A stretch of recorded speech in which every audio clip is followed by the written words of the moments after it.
What is up, Eastern Oregon? This is Dodzy with EOAlive Sports, and today, in my never-ending quest to bring athletes and anything sports-related to the Valley, I reached out to Grand Ronde Hospital, and I was like, hey, man, there's a new orthopedic surgeon who specializes in sports medicine up at the hospital, and I really want to talk to him and pick his brain and, get to know him. It's all brought to you by Hobby Habit in LeGrand. Go check them out. They just had their anniversary sale, 42 years in business. It's quite amazing. Joe and his team have done a great job with that store. It looks awesome on the inside. Anything from Traxxas RC cars to Magic the Gathering cards, Hobby Habit, just for the fun of it. Today I got a special guest. This is the first time I've ever ventured onto this side of sports. He's the newest orthopedic surgeon and sports medicine specialist in Eastern Oregon, Dr. Jeb Reid. Jeb, how are you? Yeah, I'm doing great. Good. So where does this come about from? Like why Eastern Oregon?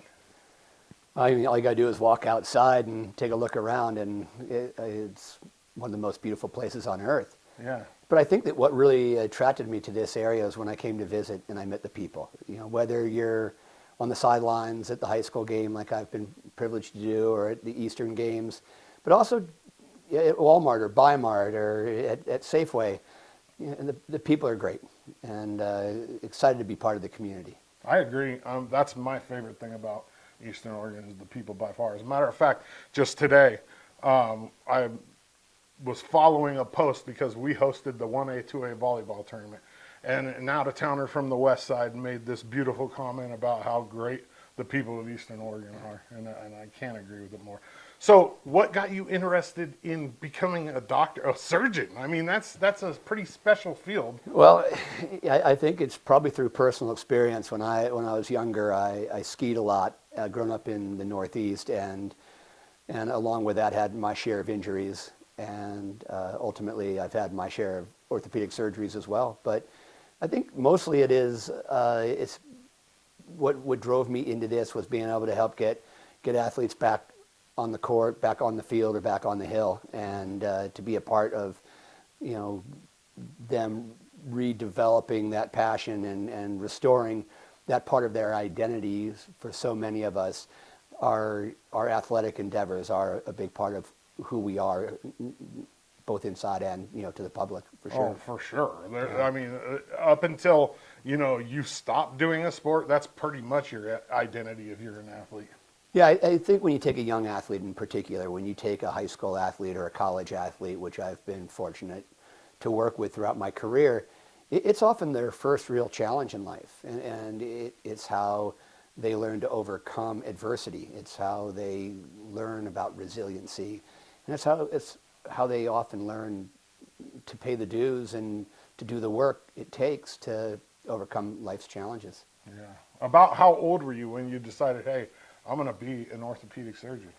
I went to college thinking I was going to be a corporate attorney, to be honest with you. I bet you're glad you didn't do that. At times I am, and at times I look at my buddies that I took the LSAT with, and I wonder what it would have been like. But after college, I worked in the Tahoe area on the ski patrol and had some injuries and got back to skiing and really fell in love with what that took, the work it took, and how the physicians helped me accomplish those goals. Yeah. So when it comes to sports, what's your favorite sport? I think that my favorite sport is probably skiing, because it's one I've been able to do my whole life and one I plan to do until the day I die. But playing football when I was younger, I wish I had better skills, and I wish my football career had gone on longer. I love football. See, I love football. I love watching it. It wasn't my favorite sport to play. Yeah. It's inherently violent. I'm not an inherently violent person. I did like to be able to hit people and not get in trouble. Yeah. But my favorite sport by far is baseball. Baseball's a great sport. It's slow, but I'm slow. I like slow. Oh, it's a great game. And when I was young and my father was in graduate school, we didn't see much of him, but most of my memories of my father when my brother and I were young were at Fenway Park in Boston, man. and going and watching Carl Yastrzemski and Carlton Fisk and all the great Red Sox that unfortunately never won a World Series, but got awful close. Jim Rice, Freddie Lynn. That would have been at the end of Yaz's career, right? Yeah, right so around there. yeah, I was there in the Boston area. Early 70s is when my memories, start, kicking in. Nice. I remember when Fred Lynn became a Padre. I was really happy because I'm a huge Padres fan, and Fred Lynn, we needed an outfielder bad at the time. He was towards the end of his career, but he helped out my Padres. He was a great guy. Yep. So as far as this new adventure for you to Eastern Oregon, what are the things you're looking? What most are you looking forward to? Adventure is the perfect word. When my wife and I were deciding where we were going to go next, it was, where is the next adventure? Where is the path taking us? I'm looking forward to exploring the Oregon Alps and learning the area around Joseph. I'm looking forward to being down and skiing Anthony Lakes and learning the Elkhorns and doing it with the locals and getting to know it through the local people, and instead of just exploring it on my own or searching it on the internet. I'm looking forward to, I guess that's personally what I'm looking forward to. Professionally, I'm looking forward to working at Grand Ronde Hospital. We got some of the most beautiful ORs I've seen in my career, brand new, shiny, gorgeous operating rooms that I look forward to filling and helping people throughout the region. Hopefully we can get to take care of the people beyond the boundaries of our town or maybe even our county in the future. So when, say you have like a young athlete, they tear an ACL or a meniscus or whatever, just any kind of where you have to be involved. What do you tell the family? Like, how do you help get them through it, like mentally? Because I know for a fact how hard it is because I've had it happen to me. Yeah, it's I think it depends on the family and it depends on people's communication styles and their background. And when we were in Taos, New Mexico, for a good part of my career, talking with whether it was the Native family or the Hispanic family or the Anglo family, there was different backgrounds and different cultural things that you took into consideration. But I think that helping individuals understand the anatomy and what the problem is. A lot of people come to you and they've heard ACL, they've heard meniscus, but they don't fully understand what it is. So using visuals and discussing the nature of the injury as well as the recovery and what the recovery process takes, and making sure that both the young athlete and their family members, it's like Bill Belichick, getting everyone to buy into the program. And you can do the best surgery in the world, and if the individual and their support system haven't bought into their share of the responsibility, you may not get the best outcome in the world. And so that's through educating folks. And some people come to you with a lot more base understanding. They've had previous injuries, maybe they haven't.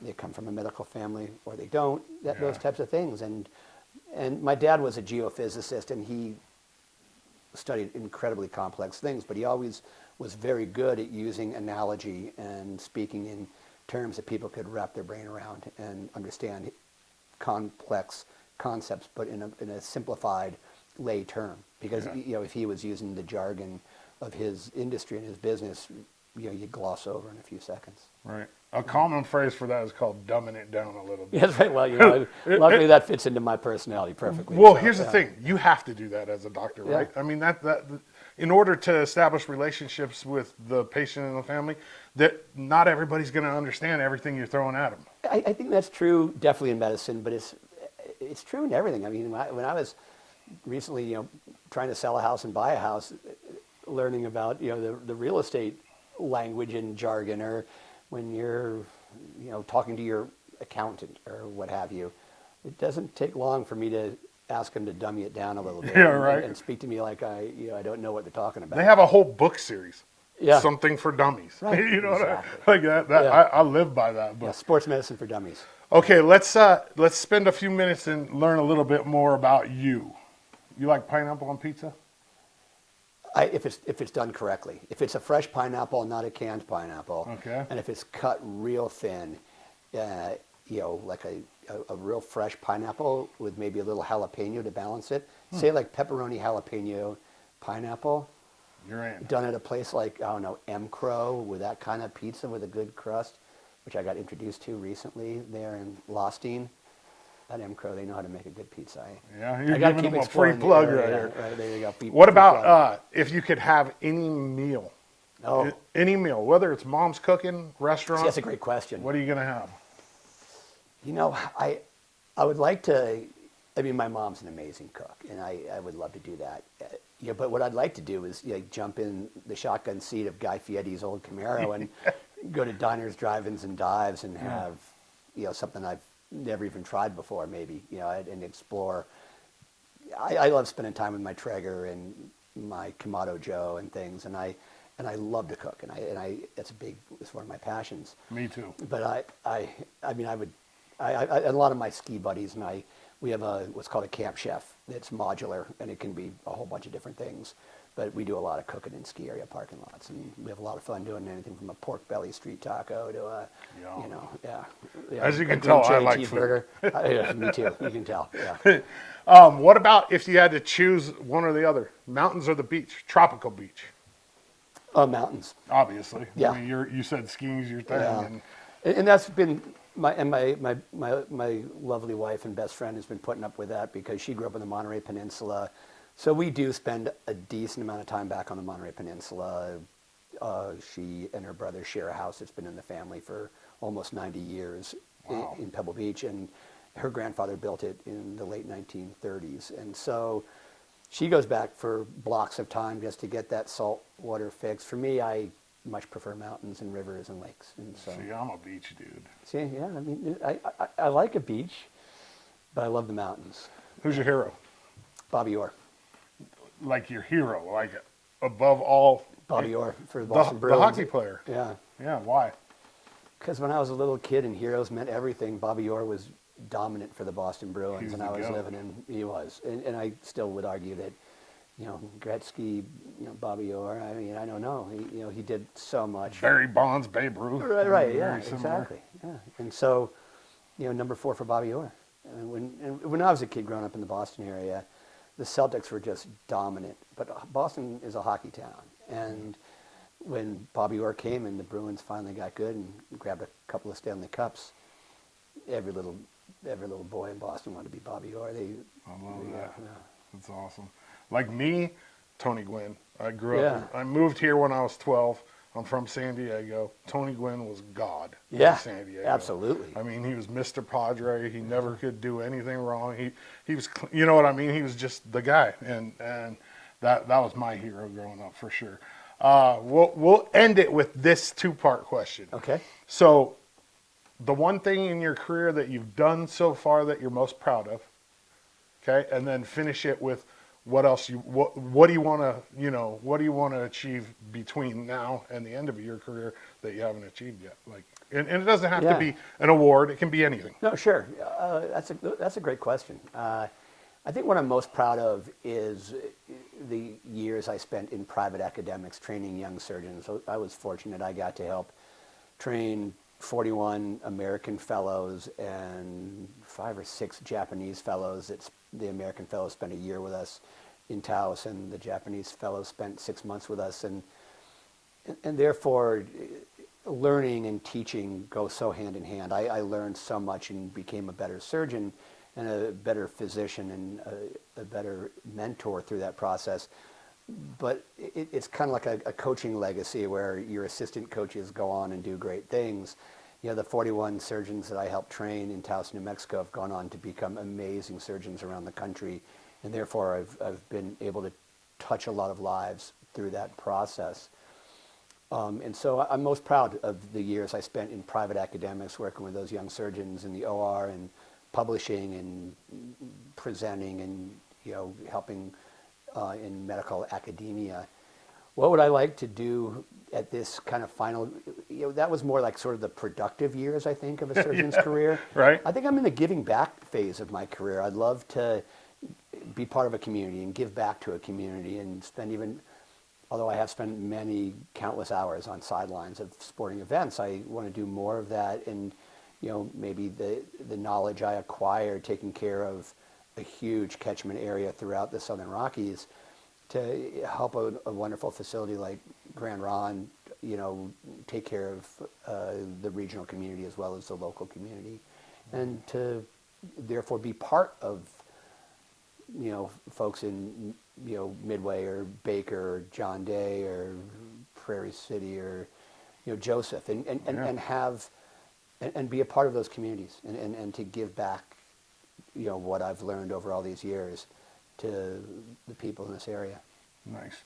Eastern Oregon, he's orthopedic surgeon and the newest member of the sports medicine team. Is that how you'd say I it? think so, yeah. At Grand Ron Hospital, Dr. Jeb Reid. Jeb, thank you. Thanks for having me, Kyle. Yep. Appreciate it. Thanks, Dr. Reid. I appreciate it. Awesome interview. I look forward to us doing this more times in the future. As we kind of talked about maybe making this a segment where we're going to do it more often, and I'm totally stoked about that. None of this is possible without Hobby Habit. Hobby Habit, man, Joe and his team have done such a great job with that business. And if you have any hobbies, most likely you're going to be able to find what you need there. From Traxxas RC cars to Legos to disc golf supplies, Hobby Habit, just for the fun of it. Eastern Oregon, that's all I got for you. I appreciate you. I'm Dodsey, and I'm out.